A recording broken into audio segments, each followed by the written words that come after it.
নমস্কার বন্ধুরা, আপনারা সবাই কেমন আছেন? কুক অ্যান্ড মস্তি চ্যানেলটিতে সবাইকে স্বাগত জানাই। আজ আমি বানাবো ইলিশ মাছের মাথা দিয়ে চনকান্ন।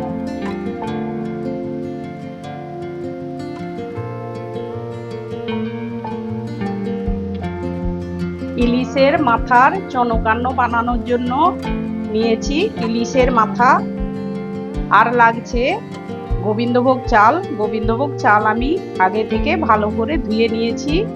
টমেটো কুচি, জিরে গুঁড়ো, আদা বাটা, লঙ্কা গুঁড়ো, হলুদ গুঁড়ো, ধনে গুঁড়ো, চেরা কাঁচা লঙ্কা, স্বাদ মতো লবণ, চিনি। ফোড়নের জন্য নিয়েছি কালো জিরে, তেজপাতা, গোটা শুকনো লঙ্কা, আর লাগছে সর্ষের তেল। ইলিশের মাথার চনকান্ন বানানোর জন্য সবজি নিয়েছি মিষ্টি কুমড়ো, আলু, পুঁই শাক, বেগুন, কাঁচকলা। কড়ার মধ্যে সর্ষের তেল দিয়ে গরম করে নিয়েছি। এবার এক এক করে সবজিগুলোকে আমি ভেজে নেব।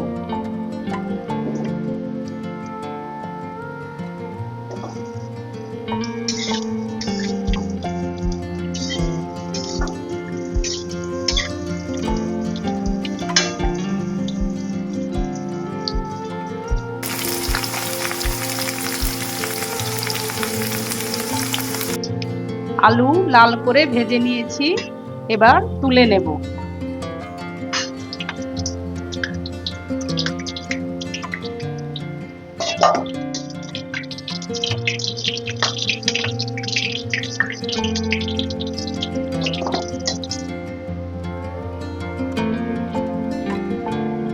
এবার কাঁচকলা ভেজে নেব।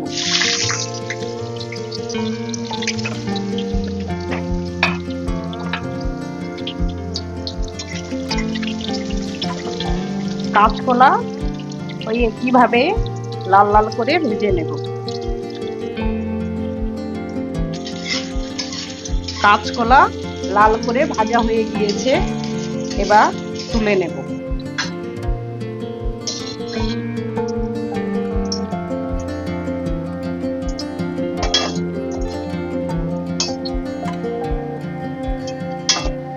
এবার বেগুনগুলোকে ভেজে নেব।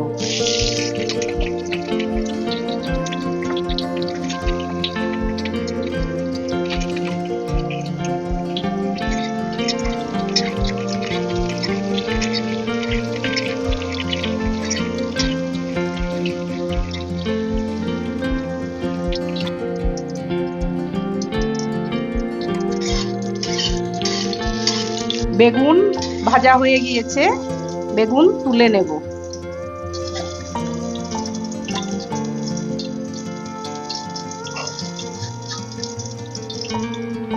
নুন হলুদ মাখিয়ে রাখা মাছের মাথাগুলো এবার ভেজে নেব।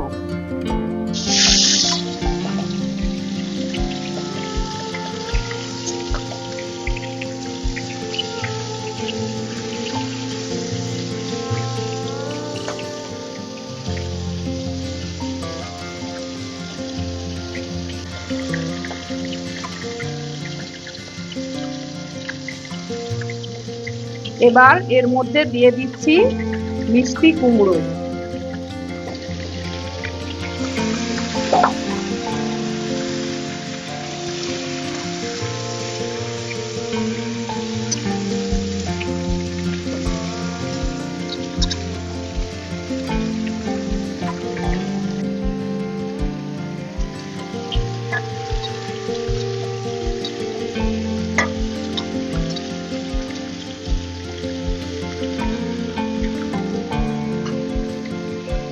এবার এর মধ্যে কেটে রাখা পুঁই ডাঁটাগুলো দিয়ে দিচ্ছি।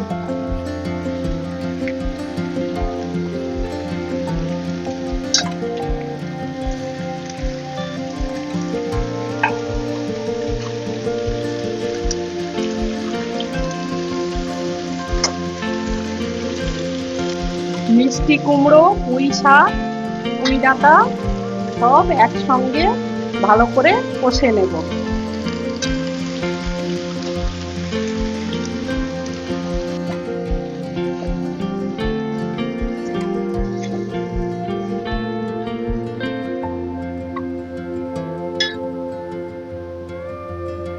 কুমড়ো পুঁই শাক কষানো হয়ে গিয়েছে।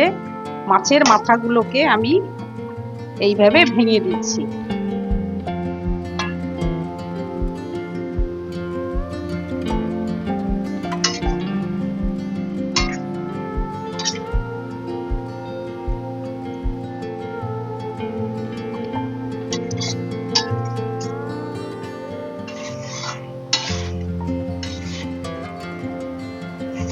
পুঁই শাক কুমড়ো কষানো হয়ে গিয়েছে, এবার নামিয়ে নেব।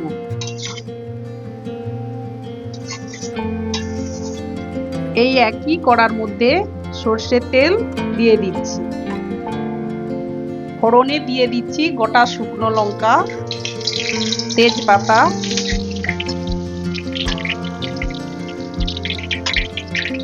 কালো জিরে।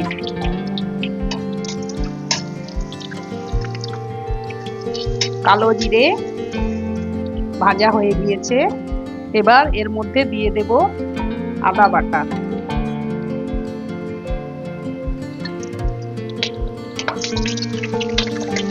এর মধ্যে দিয়ে দিচ্ছি হলুদ গুঁড়ো।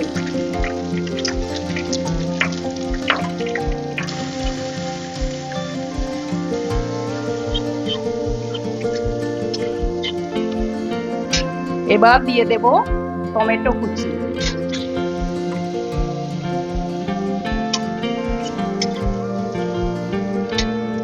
স্বাদ মতো লবণ দিয়ে দিচ্ছি। টমেটো ভালো করে নেড়ে নেব।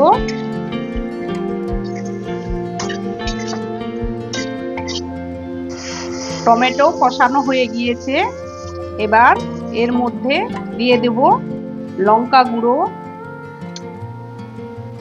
ধনে গুঁড়ো, জিরে গুঁড়ো, স্বাদ মতো চিনি। অল্প করে জল দিয়ে মশলাগুলো ভালো করে আমি কষিয়ে নেব।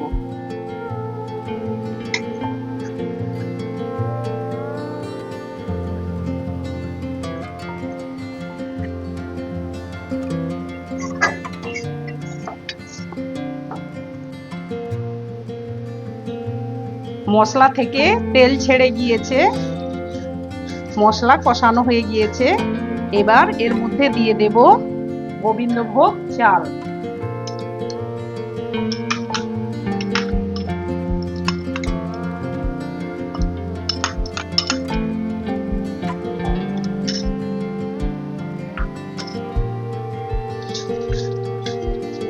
গোবিন্দভোগ চাল দিয়ে আমি একটু নেড়ে নেব।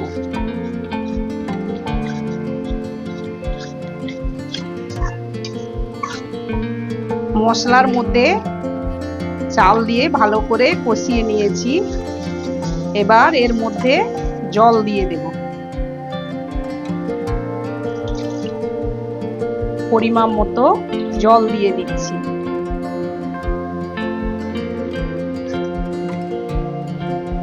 জল দিয়ে চাল 2 মিনিট ফুটিয়ে নেব।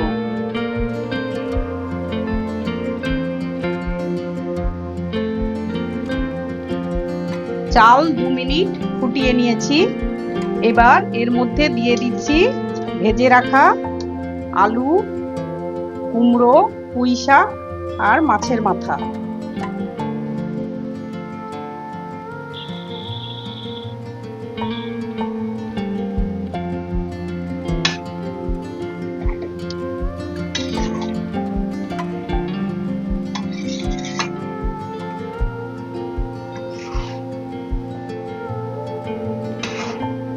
তিন মিনিট কুমড়ো, আলু, পুঁই শাক নেড়ে নিয়েছি, এবার এর মধ্যে দিয়ে দেব ভেজে রাখা কাঁচকলা, বেগুন।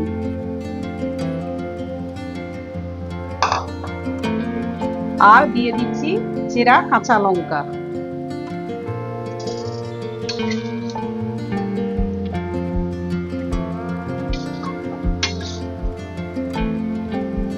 2-3 মিনিট আমি নেড়ে নেব।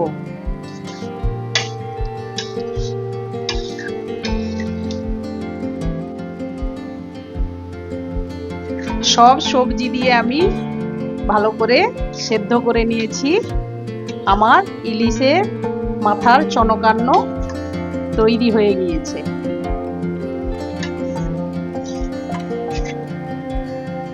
এইভাবে সবজিগুলো গোটা গোটা থাকবে।